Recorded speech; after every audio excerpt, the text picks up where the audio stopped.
Hi, everyone. This is Dr. Mark Schillinger, founder of the Young Men's Ultimate Weekend and Challenging Teenage Sons. Today's podcast is called The Most Dangerous Mask Your Son Wears for You.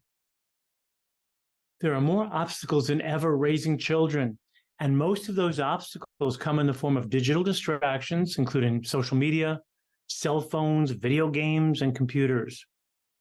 The constant participation and instant gratification that devices create is diminishing the natural biological drive of young people to want to successfully launch into the adult world. Simply stated, many of our teenagers are just not feeling it.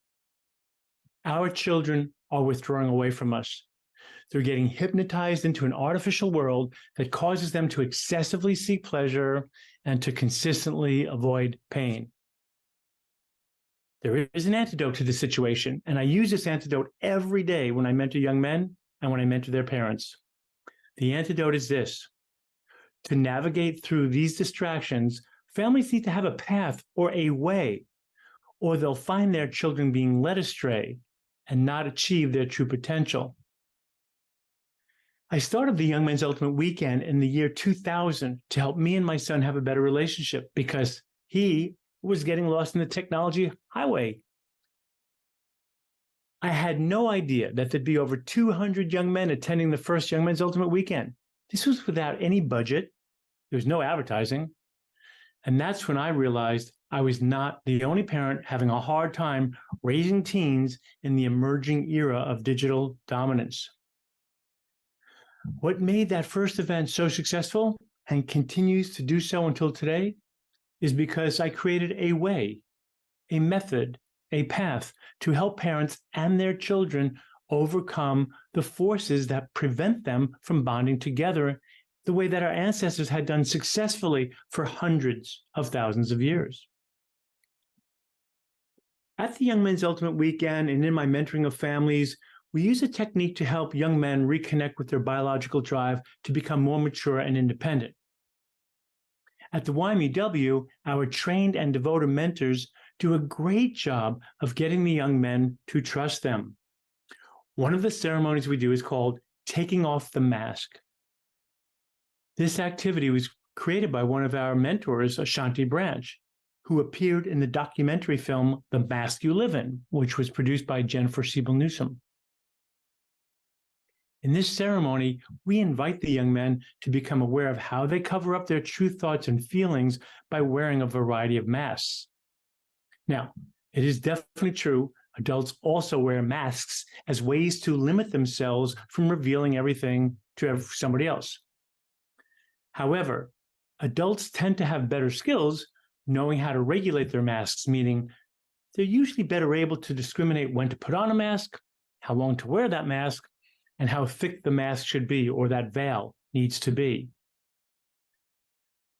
Young men are so used to responding to their parents, teachers, and friends with the intention of making believe they are conforming to the rules of the culture. They're basically, without them knowing this, they are rewiring their brain to stop being authentic.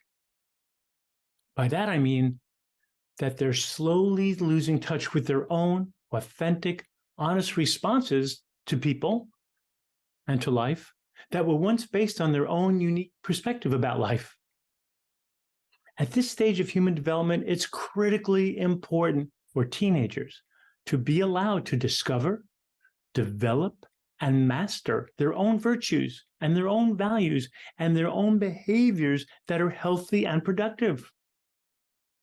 And when they don't feel safe to do that, their mask automatically goes right up. And in the world of digital dominance, it's so easy for them to quickly withdraw from the present moment. We've turned them into technology addicts in the sense that they just want to easily shut off their pain. The pain that arises from not knowing who they are. At the YMEW, as part of this taking off your mask ceremony, we asked the young men a series of questions with the ultimate goal of explaining the dangers of using their masks to excessively seek pleasure and consistently avoid pain. Sitting outside, deep in nature, our mentors skillfully create the ambiance of safety and confidentiality for this ceremony to happen. The young men begin to talk about the emotions they hide from the world, including from their parents.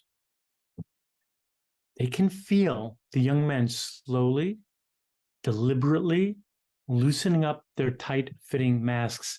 And soon, some of the young men begin to cry. Others just put their heads in their lap in sadness and just hold that position for long times. And really, only a few of them can perfectly articulate that they do this, put on their mask, to protect themselves and others. In other words, they have great self-awareness, but it's only a very few. Here are some of the questions we ask to initiate conversations, like, what's your go-to or standard answer when somebody asks you how you're doing and you don't want to talk about it? What does that mask look like? Do you have somebody that you can completely take off your mask without any pretending? Why do you hold back and not reveal yourself? What's it like when you do honestly reveal yourself with your true feelings and thoughts and not be treated well? If you lived in a world where you didn't need a mask, what would that be like for you? All the mentors feel like it's a privilege to hear these young men soulfully revealing their concerns and fears. We are keenly aware that we are holding their hearts in our hands.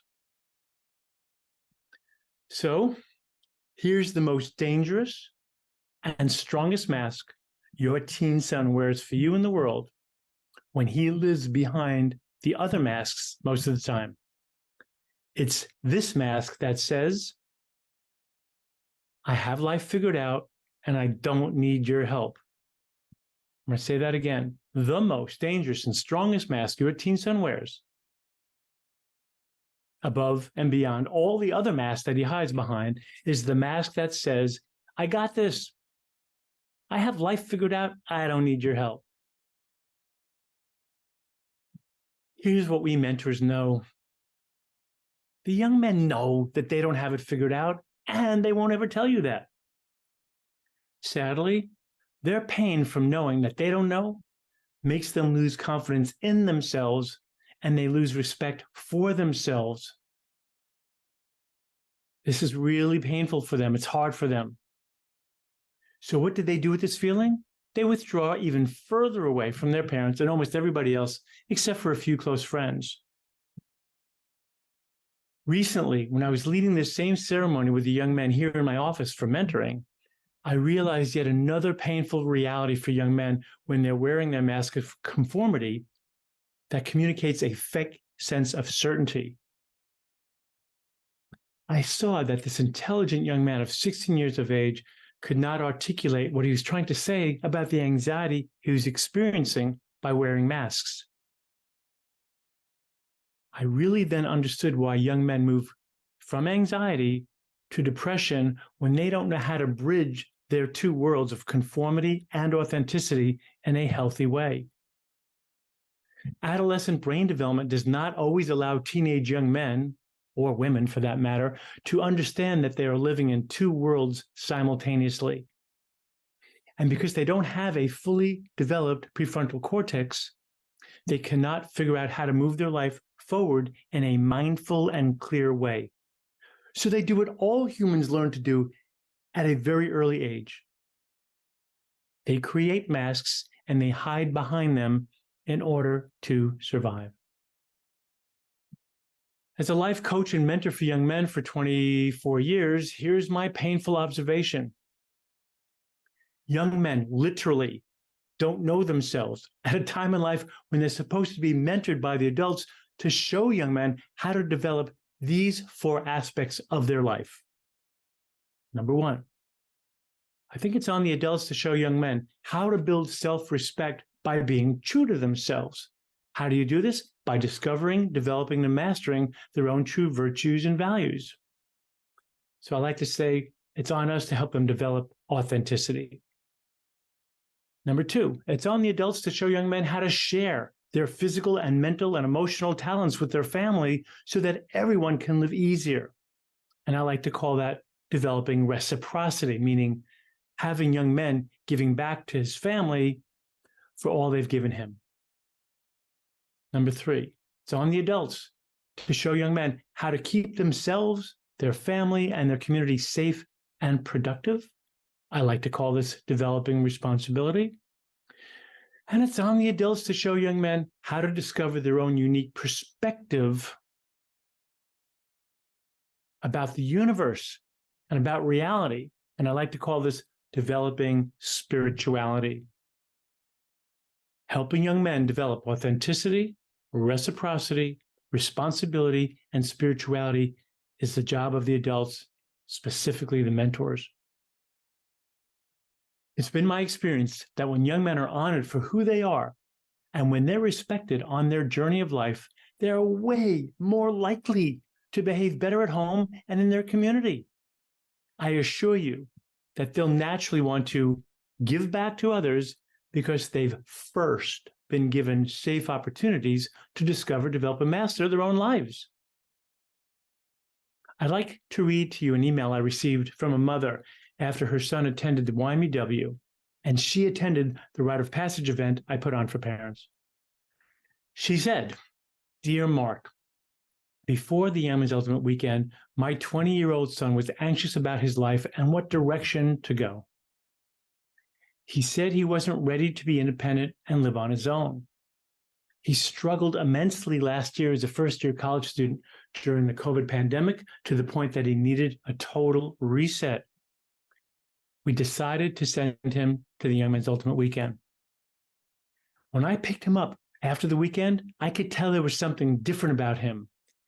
He didn't complain about a single part of the weekend, and he even said he'd love to return as a volunteer in the future. In the week that followed the YMEW, we moved him into a new apartment. He also applied for a job, which he then interviewed for soon after. He was hired on the spot and is now happily working full-time and paying his own way. He quickly adapted to the virtues, values, and behaviors model that I learned from you at the Parenting Rite of Passage. In fact, my son and I now have great conversations about the virtues and behaviors that we value as a family, thanks to you and the YMEW crew. Don't hesitate to send your son to this event. He will thank you for it at some point. Interestingly, my son just told me while we were on a hike that he quit playing video games, even though at one point he was definitely addicted to them. Well, reading that email was beautiful music to my ears. That was essentially a testimonial. Okay, parents, this is quiz time for you. Here's the question. What do you think was the secret to turning this family around? Here's the answer. He was supported by a village of men and by his parents who were applying the same method that allowed that young man to remember who he is and what he'll need to do in order to find his own way. And by finding his way to be his own man, he'll be at peace with himself and with the world. So my main message today is that families need a path, a method, a way to navigate themselves through the stressful transition humans are experiencing during this rush into the technological era. This transition I'm referring to is from what I'm calling ancestral intelligence, the old ways of doing things, into artificial intelligence, the new way of doing things. What I mean by ancestral intelligence is the way that humans have evolved over the past 1 million years to get to this moment. And specifically, ancestral intelligence is the way that humans have evolved to become the caring, compassionate, and cooperative creatures that most of us are. What I mean by artificial intelligence is what humans are currently transitioning into, which is a very new culture that is filled with amazing benefits and wonderful conveniences.